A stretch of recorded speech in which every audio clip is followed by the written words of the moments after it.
नमस्कार, मैं हूं आमिर बेग। आप देख रहे हैं सिटी बुलेटिन न्यूज़। पेश हैं आज के प्रमुख समाचार। सोमवार को पूरा कलंदर थाना क्षेत्र के भतकुंड भदरसा नगर पंचायत के भाजपा सभासदों और उनके प्रतिनिधियों ने मुख्यमंत्री को संबोधित सिटी मजिस्ट्रेट को एक 5 सूत्रीय ज्ञापन देकर नगर पंचायत में व्याप्त भ्रष्टाचार के विरुद्ध मोर्चा खोल दिया। ज्ञापन में नगर पंचायत में व्याप्त भ्रष्टाचार के मामलों में 24 घंटे के भीतर मांगे पूरी न मानने पर भूख हड़ताल और धरना प्रदर्शन की चेतावनी दी। 5 सूत्रीय ज्ञापन में नगर पंचायत में तैनात ईओ इंद्र प्रताप को तत्काल निलंबित करने समेत अन्य मांगे शामिल हैं। भाजपा सभासद रामकरण मौर्य ने बताया कि ईओ ने जिस दिन फर्जी घटना की प्राथमिकी दर्ज कराई है उस दिन का उनके पास पूरा वीडियो रिकॉर्डिंग साक्ष्य के रूप में मौजूद है। सिटी नगर मजिस्ट्रेट साहब को देने आए हैं और हम लोग जो है इस समय नगर पंचायत में लगातार बहुत ज़्यादा भ्रष्टाचार है, उसको लगातार हम लोग उजागर कर रहे थे। इसको लेकर जो है जो वहाँ के चेयरमैन मोहम्मद राशिद, उनके कहने पर उनके इशारे पर ईओ द्वारा जो है हम लोग एक शिकायत लेकर गए थे ईओ साहब के पास। तो उसका जो है समाधान करने के बजाय जो है जब फंसता देखे ये लोग खुद को, तो उल्टे हम लोगों को ही जो है गलत एफआईआर के माध्यम से हम लोगों को दिखाया है कि हमने जो है उनको क्योंकि अनुसूचित जाति के वो साहब हैं, उन्होंने दिखाया कि हमने उन्हें जाति-सूचक गाली दी और मारपीट का भी जो इसमें उन्होंने केस दिया है। और इस तरीके जो है कई उन्होंने धाराओं में हम लोगों के खिलाफ ही मुकदमा दर्ज कराया। जबकि हम लोगों का ये कहना था जब हम लोग अंदर गए सर से मिलने, तब से लेकर जब बाहर निकले उसको बकायदा पूरा वीडियो हम लोगों के पास मौजूद है। हम लोगों का कहना ये था कि पहले जो है सारी वीडियो को देख लिया जाए और जो ऑडियो मौजूद है उसकी जाँच कर लिया जाए। अगर हम लोग किसी प्रकार का दोषी पाए जाते हैं तो हम लोग के खिलाफ कार्रवाई की जाए। लेकिन जो है कल अचानक पता चला कि बगैर जाँच किए हम लोगों के खिलाफ जो है एफआईआर दर्ज कर दी गई। इसी के लिए जो है हम लोग सिटी मजिस्ट्रेट साहब से जो है अपना एक ज्ञापन देने आए थे कि अगर इसकी जाँच नहीं की जाती है और कार्रवाई की जाती है, कल से हम लोग जो है भूख हड़ताल पे बैठेंगे और धरना प्रदर्शन देंगे। और जब तक जो है यहाँ के जो ईओ हैं इनके भ्रष्टाचार की और जो चेयरमैन हैं जाँच करके कार्रवाई नहीं होती है, तब तक हम लोग चाहे मरने के लिए तैयार हैं, भूखे मरने के लिए तैयार हैं, लेकिन हम लोग धरना प्रदर्शन खत्म नहीं करेंगे। ऐसा क्या मुद्दा था जो उठाया था जिसके वजह से ये नाराज होकर आप लोगों को एफआईआर करा रहे हैं? जी।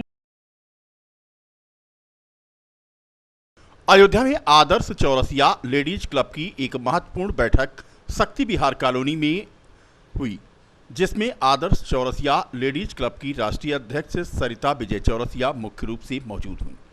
बैठक से पहले क्लब की राष्ट्रीय अध्यक्ष ने भगवान रामलला का दर्शन पूजन करके बैठक में हिस्सा लिया। जिला पंचायत सदस्य का चुनाव लड़ चुकी शंकरा देवी चौरसिया ने उन्हें बुके भेंट करके और अन्य महिलाओं के साथ उनका भव्य स्वागत किया। राष्ट्रीय अध्यक्ष ने समाज की महिलाओं को मुख्यधारा में आकर विकास के तमाम रास्तों को चुनने के लिए आमंत्रित किया और सामाजिक राजनीतिक जीवन में अपनी सहभागिता दर्ज कराने के लिए प्रेरित किया। इस अवसर पर जिलाध्यक्ष रमेश चौरसिया, अखिल भारतीय आदर्श चौरसिया महासभा के प्रदेश महामंत्री राकेश चौरसिया, एडवोकेट सुधीर चौरसिया, सानू चौरसिया, विजय चौरसिया आदि मौजूद थे। हमारी जो आदर्श चौरसिया क्लब की जो आई हैं हमारी राष्ट्रीय अध्यक्षा जी श्रीमती सरिता विजय चौरसिया जी नागपुर से चलकर आई हैं हम लोगों के बीच में। इससे पहले आपका कार्यक्रम वाराणसी में था और वाराणसी से चलकर आप यहाँ पर आई हैं। भगवान रामलला के दर्शन किया आपने। उसके बाद यहाँ पर जो शॉर्ट टाइम में हम लोगों को इन्फॉर्मेशन मिली उसके तहत हम लोगों ने ये छोटा सा स्वागत कार्यक्रम और एक मीटिंग के रूप में ऑर्गेनाइज़ किया है, जिसमें आपकी मुहिम है पूरे प्रदेश ही नहीं देश में समाज की महिलाओं को निरंतर आगे बढ़ाने का और उनके अंदर जो भी गुणवत्ता डेवलप हो रही हो, चाहे वो राजनीति के क्षेत्र में हो, समाज के क्षेत्र में हो, जिस भी क्षेत्र में हो, बिजनेस के क्षेत्र में हो, जिस क्षेत्र में आगे जाएं उनको उस क्षेत्र में आगे ले चलने की मुहिम है आपने और आप उस क्षेत्र में काम भी कर रही हैं। काफ़ी अच्छा रिस्पांस भी मिल रहा है। हम लोगों की 6 मास में 1 वर्ष में एक बड़ी मीटिंग ऑर्गेनाइज होती है, इसमें बड़े कार्यक्रम में सारे लोग मंच से संबोधित किया जाता है, सारे मार्गदर्शन प्रदान किए जाते हैं। मैं राकेश चौरसिया, एडवोकेट, प्रदेश महामंत्री, अखिल भारतीय आदर्श चौरसिया महासभा, अपनी तरफ से और अपने जनपद अयोध्या के शानदार जिलाध्यक्ष बड़े भाई श्री रमेश चौरसिया जी की तरफ से पूरी टीम का, पूरी कमेटी का भगवान रामलला के इस पावन भूमि पर हार्दिक स्वागत, वंदन और अभिनंदन करते हैं। नेपाल द्वारा छोड़े गए पानी के बाद प्रदेश की अधिकांश नदियां जिनका जलस्तर तेजी से बढ़ रहा है। अयोध्या में सरजू नदी ने विकराल रूप धारण कर लिया है।